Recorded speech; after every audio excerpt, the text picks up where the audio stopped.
How to create a money dollar wreath. Once a kid hits about 9 years old, figuring out what to send him/her for Christmas is impossible. We send cash.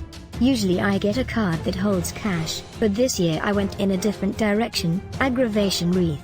If you can't figure out why it's called an aggravation wreath, try taking it apart to spend it.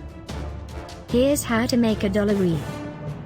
1. Grab a buck and have about 15 to 17 on hand. 2. Turn it upside down. 3. Fold it in half. 4. Fold it in half the other way and make a good crease, then unfold just this fold. 5. Using the second fold as a marker for the middle of your dollar, fold into a point. 6. Flip it over. 7. Fold each of the flaps up. This is impossible to explain, so look at the picture. 8. Fold the little bottom flaps into a triangle inward. 9. Fold the little flaps up so you have a triangle.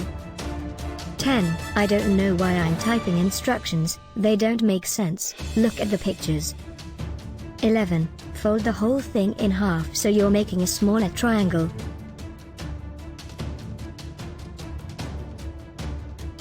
12. The open end has 2 little pointed ends, the other end has 2 little openings.